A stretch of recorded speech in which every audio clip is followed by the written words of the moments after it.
ओम महागणेशाय नमः। ओम गंग गणपतये नमः। गणपतिवाच एस्ट्रोलॉजी से मैं प्रोफेसर डॉक्टर ए.के. चौबे आप सभी मित्रों का अपने YouTube चैनल पर हार्दिक स्वागत और अभिनंदन करता हूँ। मित्रों नमस्कार। मित्रों मैं हाजिर हूँ। देखिए आज फिर आपसे एक विशेष वार्ता करने के लिए। वार्ता का थंबनेल बताऊं उससे पूर्व मैं आपको निवेदन करूं कि मेरी चैनल पर जो पहली बार आए हैं वो कृपया सब्सक्राइब करें और बेल आइकन को प्रेस कर दें। और देखिए मेरा जो प्रोग्राम है, ये वीडियो है, ये चंद्र राशि पर आधारित है। देखिए नाम राशि से देखें आप, लेकिन उसका फिटिंग होती नहीं है सही। लग्न राशि से भी 50-50 हो सकता है, लेकिन आपको अपना 100% पता लगाना है तो अपनी जन्म कुंडली को जरूर दिखाइए। तो हो सकता है इस समय ग्रह गोचर में आपके अच्छे बैठे हों और बर्थ चार्ट में खराब ग्रह बैठे हों, वही ग्रह, तो फिर फल उसका उल्टा मिलेगा। फिर आप मुझसे कहेंगे साहब मेरा तो कुछ सही नहीं हो रहा, सब बकवास है हो रहा। इसलिए अपने बर्थ चार्ट को जरूर दिखाइए, उसके बाद फिर आप देखिए। तो मित्रों अभी देखिए मैं अब क्या चर्चा कर रहा हूँ। देखिए सूर्य भगवान 14 मार्च शाम को 6:30-7 इसके आसपास ही चले गए कहाँ, अगली राशि मीन्स मीन राशि में। अभी तक कुंभ राशि में थे 11वें भाव में काल पुरुष कुंडली के, अब आगे 12वें भाव यानी मीन राशि में। तो देखिए मीन राशि में ऑलरेडी वहां पर राहु बैठे हुए हैं, और देखिए राहु के साथ बुध बैठे हुए हैं, बुध के साथ शुक्र बैठे हुए हैं। तो देखिए राहु, ये सब बुध शुक्र सब क्रूर ग्रह है, नीच मैं कहता हूँ इनको। तो लेकिन शुक्र का बुध का साथ है तो लक्ष्मी नारायण योग बन रहा है, बहुत शानदार। ये देखिए 12वां भाव जरूर है, क्योंकि 12वें भाव में देखिए शुक्र उच्च के हैं मीन राशि में, तो बुध का नीच भंग, क्योंकि बुध यहाँ नीच के है तो बुध का नीच भंग राजयोग बन रहा है। इसके अलावा देखिए छठे भाव में बुध की कन्या राशि है, और बुध जो है 12वें भाव में बैठे हुए हैं, तो विपरीत राजयोग बन गया। विपरीत राजयोग, लक्ष्मी नारायण योग, देखिए नीच भंग योग। तो बुध के यानी बुध की स्थिति आपकी जो चूंकि नीचता के कारण, और ये छठी राशि जो है उसका जो दृष्टि, मतलब छठी कन्या राशि जो है छठे भाव में है और 12वें भाव बुध बैठे हुए हैं। इस कारण से बुध आपके जो बहुत खराब आपको फल देते वो खराब नहीं दे रहे। तो बुध आपका, वरना बुद्धि विवेक से आप काम नहीं कर पाते, आपकी बुद्धि उतना काम ही नहीं करती।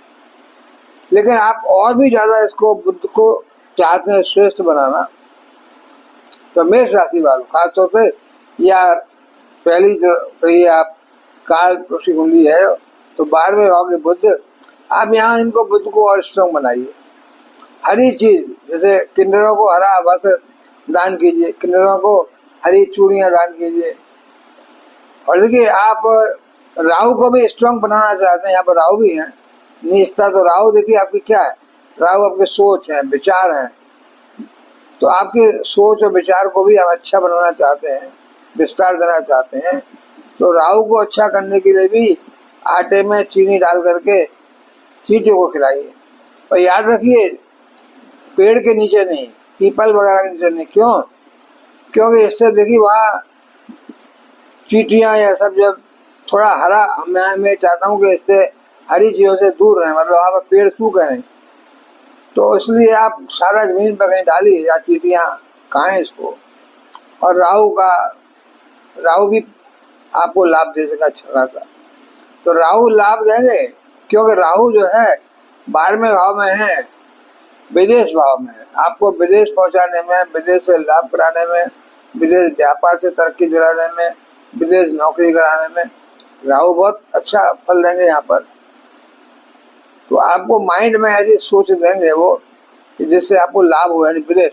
और देखिए अगर आपका चंद्र पीड़ित है ऑलरेडी जन्म कुंडली वगैरह में, तो देखिए फिर आपका चंद्र पीड़ित है, अगर राहु से ग्रसित है केतु से ग्रसित है, तो फिर आपका देखिए मानसिक परेशानी आएगी आपको, फिर आपको उतना लाभ नहीं मिलेगा। माता का स्वास्थ्य भी आपका उतना अच्छा नहीं रहेगा, तो चंद्रमा जो है आपके मन से लगा हुआ है, माता से लगा हुआ है। इसलिए मैं ये कहूँगा कि आप अपनी जन्म कुंडली को दिखाइए, कहीं आपका चंद्रमा पीड़ित तो नहीं है। तो देखिए अगर पीड़ित है फिर तो मैं कहूँगा भगवान शिव का आराधना कीजिए, भगवान शिव को अभिषेक कराइए, जलाभिषेक, दूधाभिषेक। तो चंद्रमा भगवान शिव के माथे पे विराजमान है, तो आप भगवान शिव का अभिषेक कराएंगे तो चंद्रमा अभी आपका ठीक हो जाएगा। तो अभी देखिए मैं क्या बात कर रहा हूँ, 12वें भाव में बुध का शुक्र का अच्छे योग बन रहे हैं और बुध का खुद नीच भंग हो रहा है और बुध का देखिए विपरीत राजयोग बन रहा है। तो बुध आपको मेष राशि वालों बुद्धि विवेक वाले जितने भी काम हैं, लिखा पढ़ी वाले जितने भी काम हैं, जो लोग चार्टर्ड अकाउंटेंट हैं, जो लोग पत्रकार हैं, लेखक हैं, प्रोफेसर हैं, वकील हैं, जज हैं, ऐसे लोग जो कि बुद्धि विवेक से ज़्यादा काम करते हैं, लिखना पढ़ना ज़्यादा काम करते हैं, तो उनके लिए बुध जो है अच्छा फल देंगे। और शुक्र के साथ मिलकर के लक्ष्मी नारायण योग बनाते हुए, और शुक्र तो देखिए मीन राशि में वैसे उच्च के हैं और शुक्र धन के मालिक हैं, धन के स्वामी शुक्र है आपके द्वितीय भाव के, तो आपको जो है फिर शुक्र और बुध दोनों ही मिलकर अच्छा फल देंगे। और देखिए इसमें मैंने राहु बता दिया, और अब देखिए सूर्य आ गए 14 मार्च से, तो सूर्य का यहाँ आना देखिए आप शुभ काम बंद हो जाएंगे 1 महीने के लिए। जब तक सूर्य मीन राशि में रहेंगे, खरमास कहलाता है, तो जितने भी शुभ काम हैं यानी जो सगुन विचार के किए जाते हैं वो सब नहीं होंगे अब। और देखिए मैं ये समझता हूँ कि देखिए बृहस्पति जो है आपके धन भाव में बैठे हुए हैं, जो शुक्र का भाव है, तो बृहस्पति की कृपा भी मिलेगी मेष राशि को। अभी तो पूरा अप्रैल, तो मैं अब से आपको चर्चा कर रहा हूँ पूरी अप्रैल 30 अप्रैल तक की। देखिए अप्रैल का महीना आपके कैसा बीतेगा वो भी मैं चर्चा करता हूँ। अप्रैल के महीने में अगर आपको देखिए शनि जो 29 मार्च को यहाँ आ जाएंगे इसी भाव में, तो शनि और राहु मिलकर के वे देखिए 51 दिन तक बनाएंगे पिशाचियों, और शनि और राहु बहुत निकट आएंगे कुछ तारीखों में। देखिए 21 अप्रैल को तो बहुत निकट आ जाएंगे, 11 अप्रैल को ही। तो मैं समझता हूँ कि अप्रैल के महीने में शनि का और राहु का जो उठक पटक होगी, जो उथल पुथल में जाएंगे, वो थोड़ा आपको परेशान कर सकती है। लेकिन मेरा मानना यही है कि शनि को अगर कंट्रोल करना है तो भगवान हनुमान की उपासना करते रहिए, सूर्य भगवान की उपासना करिए कि सूर्य भी यहाँ है। सुबह उठते ही आप प्रातः उठिए, सूर्य निकलते ही सूर्य का दर्शन कीजिए, सूर्य को जल चढ़ाइए, तांबे के पात्र में लाल पुष्प डाल करके आप डेली देखिए सूर्य को नमन करेंगे तो सूर्य का भी आपको लाभ मिलेगा। क्योंकि 12वें भाव में, 12वां भाव मेष राशि के लिए खर्चे का भाव है, तो धन का खर्चा तो होगा भाई। धन का खर्चा हो सकता है बीमारियों में, दवाइयों में, धन का खर्चा हो सकता है विदेश जाने में भी। और देखिए अगर आपके कर्म अच्छे नहीं है, अगर आप भ्रष्टाचारी हैं, अगर आप गड़बड़ काम कर रहे हैं, रिश्वत ले रहे हैं, ईमानदार नहीं है, परिश्रम नहीं कर रहे हैं, तो फिर तो शनि का भी आपको कोप मिलेगा। तो फिर मैं समझता हूँ आपको 12वें भाव से जेल यात्रा भी पॉसिबल है।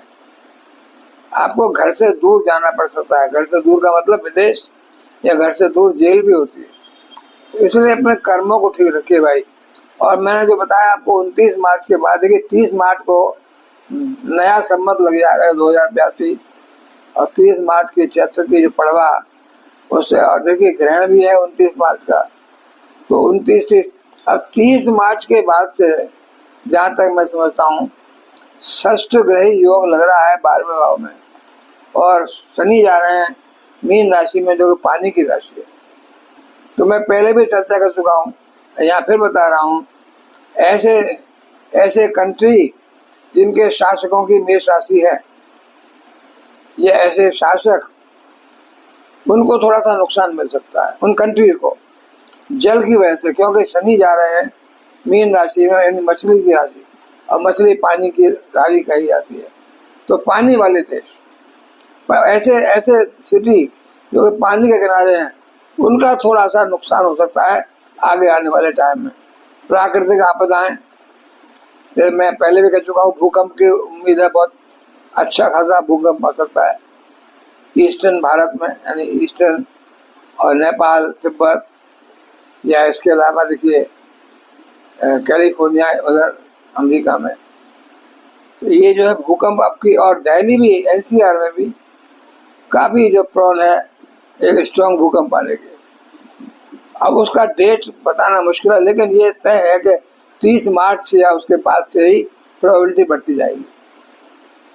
तो मैं ये समझता हूँ कि मेष राशि वालों, एक बार आपको फिर मैं आगाह कर रहा हूँ कि आपको अगर शनि और राहु से कुछ नुकसान मिल रहा है, शनि राहु आपको परेशान कर रहे हैं मार्च के बाद, मतलब अप्रैल में, अब मार्च तो 29-30 मार्च के बाद से, तो पूरा अप्रैल में आपको बृहस्पति, मंगल, ये सब अच्छा फायदा करेंगे। क्यों? मंगल देखिए तीसरे भाव में, मंगल, हालांकि मंगल की राशि अच्छी नहीं है वो तो, लेकिन मंगल का तीसरा भाव जो है अच्छा पराक्रम परिश्रम का भाव है। मेहनत कराएंगे आपसे तो अच्छा फल मिलेगा, पराक्रम करिए उतना ही लाभ मिलेगा, भाई बहनों से लाभ मिलेगा, दोस्तों से सपोर्ट मिलेगी, समाज परिवार में नाम होगा, मान प्रतिष्ठा मिलेगी आपको देखिए, और धन का लाभ भी होगा, जाएंगे यात्रा करेंगे। उसके अलावा मंगल देखिए आपके राशि के स्वामी है, मेष राशि वालों। मैं बार बार मेष राशि वालों को ज़्यादा बता रहा हूँ, क्यों मेष राशि वाले बहुत डरे हुए हैं। तो उनको देखिए शनि के आने से जो है 7.5 लग रही है, इसलिए बहुत घबराए हुए हैं। तो मैंने कई बार कहा कि शनि की 7.5, अगर आप ईमानदार हैं, परिश्रमी हैं, आलसी नहीं हैं, तो शनि की 7.5 आपको वरदान साबित होगी। यानी 30 साल पहले भी 7.5 लगी थी आपको 1995 में, 1995 से 2002 तक। तो आप देख लीजिए आपको उस समय कैसा असर रहा था, क्या लाभ मिला था, हानि हुई थी। और उसके बाद अगर आपने अपने कर्मों को खराब कर लिया तो भाई दंड मिलेगा। और आपके कर्म अच्छे हैं तो शनि फिर दंडाधिकारी हैं, वो अपने कोतवाल से यानी राहु से दंड दिलाते हैं। तो फिर अगर आपके कर्म अच्छे हैं, ईमानदार हैं, परिश्रमी हैं, अपने डाउन ट्रोडन व्यक्तियों को तंग नहीं करते हैं, जो लोअर व्यक्ति है उसको जो मतलब जो उसका ड्यू है वो देते हैं। और देखिए गरीब आदमी को आप पैसा मत दीजिए, पर अगर भूखा है तो खाना खिला दीजिए, वो बहुत ज़्यादा अच्छा है। बीमार व्यक्ति को दवाई के पैसे नहीं है, दवाई दुकान पर जाकर दिला दीजिए, पैसा मत दीजिए उसको। तो राहु भी और शनि भी आपसे खुश रहेंगे। तो अप्रैल का महीना जिसे बता रहा हूँ मैं, ये राहु का और शनि का निकटता आने वाला, ये इस वजह से जो राहु और शनि बहुत निकट हो जाएंगे तो उद्दंडी कहिए आप इनको, क्यों? दोनों क्रूर ग्रह हैं, तो कुछ उत्पात तो मचाएंगे, लेकिन जो बहुत सच्चे ईमानदार भक्त लोग हैं ईश्वर के प्रति, वो बच जाएंगे, निकल जाए, उनका कुछ नहीं बिगड़ेगा। इसीलिए मैं कह रहा हूँ अगर आपका कुछ बिगड़ा भी तो बृहस्पति और मंगल आप पे कृपा करेंगे। मंगल आपके तीसरे भाव से बैठ करके, और देखिए अभी मंगल जो तीसरे भाव में है और मंगल की दृष्टि पड़ रही है भाग्य भाव पे, तो भाग्य भाव का मतलब भाग्य वर्धन करेंगे आपका। मंगल आपके राशि के स्वामी है, तो मंगल भाग्य को देख रहे हैं, तो मंगल के कारण आपको भाग्य। तो मंगल का भी मैं बताऊँ, हनुमान जी की उपासना, सुंदरकांड का पाठ, हनुमान चालीसा का पाठ, ये करते रहिए। और देखिए मंगल को शनिवार को जाके हनुमान मंदिर में हनुमान जी के चरणों से सिंदूर लेके मस्तक पर लगाइए, वहीं बैठ के हनुमान चालीसा का पाठ कीजिए, कृपा मिलेगी। और मैं समझता हूँ आपको, जो मैं बार बार कह रहा हूँ कि मेष राशि वालों डरिए मत, शनि आपके जो है मित्र है, शत्रु नहीं है। शत्रु हैं किसके? भ्रष्टाचारियों के। शत्रु है किसके? आलसी लोगों के, जो काम नहीं करते, अपने काम में नहीं लगे रहते और पड़े रहते हैं। तो अपना अगर मेहनत करोगे, अपना ड्यू काम करोगे, गरीबों को सताओगे नहीं, तो शनि प्रसन्न रहेंगे, और शनि प्रसन्न रहे तो फिर आप दंड के भागी नहीं बनेंगे। तो मैं समझता हूँ अभी मार्च का बाकी का टाइम और अप्रैल तक का, 30 अप्रैल तक का समझ लीजिए, मई के बारे में बाद में करेंगे। तो पूरा अप्रैल का महीना आप देखिए मंगल से लाभ मिल रहा है। मंगल देखिए अभी तो तीसरे भाव में, फिर चौथे भाव में आ जाएंगे कर्क राशि में। और कर्क राशि के मंगल देखिए 3 अप्रैल से आ जाएंगे शायद कर्क राशि में। और अभी जो है देखिए मार्च के बाकी टाइम में 1, 2, 3, 4 चौथी दृष्टि से मंगल छठे भाव को देख रहे हैं। और छठे भाव को देखिए 12वें भाव से सारे ग्रह 5-6 ग्रह भी देख रहे हैं केतु पर। तो केतु के ऊपर छठे भाव पर आपके जॉब, नई नौकरी, नया काम, रोग ऋण से मुक्ति, पुरानी बीमारियां सही, कोई कोर्ट कचहरी में केस चल रहा है उसमें आपको सफलता मिलेगी। शत्रु आपके देखते ही भाग जाएंगे, आपको कोई शत्रु आपका कुछ बिगाड़ नहीं पाएंगे। इसलिए मैं कह रहा हूँ कि ये जो है टाइम। और देखिए मंगल की चौथी दृष्टि 5, 6, 7वीं दृष्टि भाग्य पे है 8, और शनि रहेंगे 29 मार्च तक। तो अभी तो शनि लाभ दे रहे हैं और शनि पे मंगल की दृष्टि पड़ रही है। देखिए उसके बाद शनि जब चले जाएंगे 29 मार्च की शाम को 12वें भाव में, फिर देखिए टाइम बदलेगा। फिर तो मैं कहता हूँ फिर तो आपदा, प्राकृतिक आपदाओं का टाइम आ जाएगा। और ये अब देखिए प्राकृतिक आपदाएं, ये 6 ग्रही योग जो है कुछ भी करा सकता है। देखिए 6 ग्रही योग 2019 में बना था जब कोरोना आया था, तब भी कहा गया था कि उसके बाद अब भी यही लग रहा है कि 6 ग्रहों का योग बन रहा है मीन राशि में।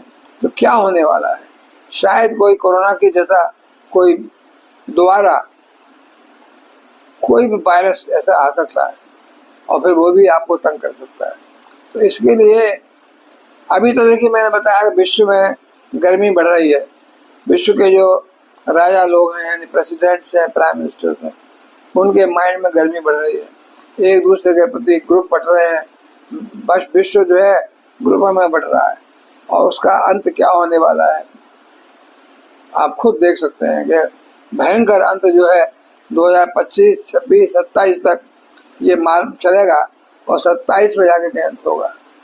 ये 2-3 साल आगे आने वाले घोर कष्ट और घोर, देखिए समाज में विद्रोह, समाज में आपसी लड़ाई, घृणा, एक दूसरे के प्रति धार्मिक उन्मादता, ये सब शुरू होने को है। कट्टरपंथी लोग नहीं मानेंगे, उसमें ग्रह भी सपोर्ट करते हैं और लोगों की सोच भी सपोर्ट करती है। पर मेष राशि वालों में बता रहा हूँ, अगर आपने अपने कर्मों को अच्छा रखा तो आपकी सहायता के लिए देखिए मंगल है, आपकी सहायता के लिए बृहस्पति है, और बुध का, शुक्र का भी देखिए अच्छे योग बन रहे हैं। शनि के राहु की थोड़ी है चिंता, तो उसका उपाय मैंने बता दिया आपको, वो करेंगे अगर आप, तो मैं समझता हूँ ये अप्रैल का महीना भी आपका अच्छा गुजर जाएगा। फिर बाद में मई में तो देखिए फिर 14 मई को बृहस्पति चेंज करेंगे जगह, और जब 18 मई को राहु भी आपके लाभ भाव में आ जाएंगे, फिर तो आपके 12 नारे हो जाएंगे। उसकी चर्चा मैं फिर करूंगा। अभी मैं आपको बार बार रिमाइंड करता रहता हूँ, क्यों मेरे पास मेष राशि वालों के इंक्वायरी के लिए आता रहता है और वो लोग डरे हुए हैं, पता नहीं जाता जोशियों ने बहुत डरा दिया है। मैं फिर भी कहता हूँ देखिए डरने की जरूरत नहीं है, अपने कर्मों पर ठीक चलिए, कर्मों का ख्याल रखिएगा। बाकी सब मैं कहता हूँ माम एकम शरणम व्रज सर्वधर्मम परित्यज्य। भगवान कृष्ण ने कहा है कि सारे धर्मों को छोड़ तू एक मेरी शरण में आ जा, गीता में कहा गया है। अगर आप अपने आप को भगवान की शरण में डाल देंगे, मेरी ये मानता, देखिए बहुत से नास्तिक लोग जिंदगी में ईश्वर को नहीं मानते बल्कि गालियां देते हैं प्रकृति को।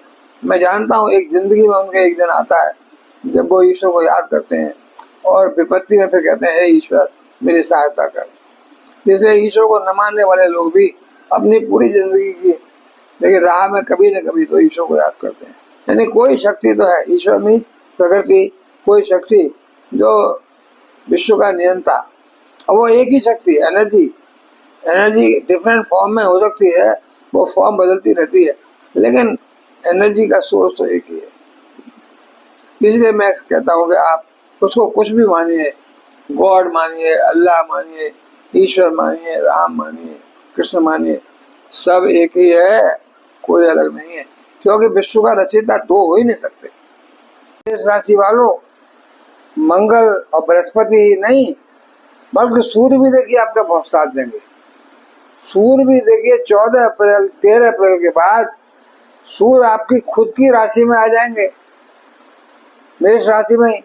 और मेष राशि के सूर्य उच्च के होते हैं, तो आगे आपका आधा अप्रैल, फिर यानी 14 अप्रैल से आगे 30 अप्रैल तक के आधा महीना पूरा सूर्य की विशेष कृपा, क्योंकि सूर्य जो है मेष राशि में उच्च के हैं, शनि नीच के होते हैं, सूर्य उच्च के होते हैं। तो सूर्य अभी जो 12वें भाव में आए, 12वें भाव से 6ठे भाव को देख रहे हैं, शत्रुओं को शत्रु हंता योग बन रहा है, शत्रुओं को भगा रहे हैं, मंगल की दृष्टि भी पड़ रही है वहां पर अभी। तो सूर्य और मंगल, तो आपके शत्रु आपको कुछ नुकसान नहीं कर पाएंगे। आपका देखिए नई नौकरी, नया ट्रांसफर, नई जगह, बीमारियां गायब। और सूर्य जब आपके मेष राशि में आ जाएंगे तब तो आपको राजा बना देंगे। मेष राशि वालों, सूर्य आपके ग्रहों के राजा हैं और राजा आपके घर में आ गए, मेष राशि के घर में मंगल। और देखिए ये नई साल जो शुरू हो रही है, इसके राजा खुद सूर्य हैं और मंत्री भी सूर्य हैं। तो संवत 2082 में फिर से बताया है, 30 मार्च से नव दुर्गा शुरू हो रहे हैं और नई साल शुरू हो रही है।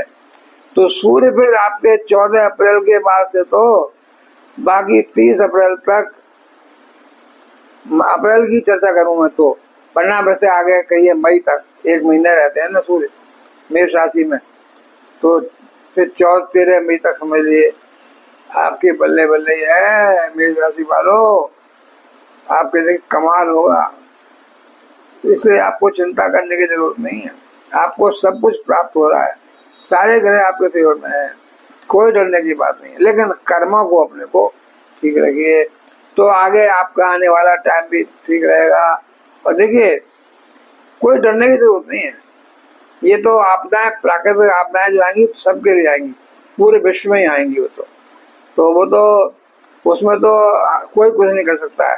इंडिविजुअल लोग अपना ध्यान रखें थोड़ा सा अपने कर्मों का, और थोड़ा सा ईश्वर के शरण में रहे। मैंने कहा ना, गीता का श्लोक जो है, सर्व धर्म परित्यज्य मामेकम शरणं व्रज, यानी सब धर्मों को छोड़ करके, सब धर्मों को मतलब मैं इससे कोई रिलीजियस बात नहीं है, यानी सर्व कर्म, धर्म का मतलब ड्यूटी, सबको भूल जा। इस समय तू एक मेरी शरण में आ जा, मैं तुझे अपने शरण में ले लूंगा तो सब कुछ ठीक कर दूंगा। तो यही मेरा कहना है।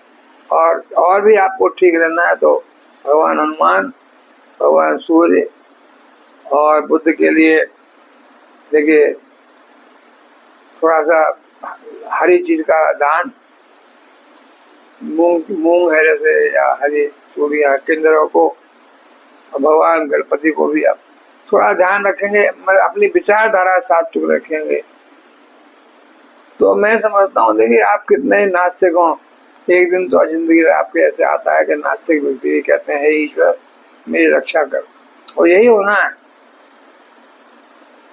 तो अभी मैं देखिए विराम लेता हूँ, आगे फिर आऊंगा तो कुछ और चर्चा करूंगा।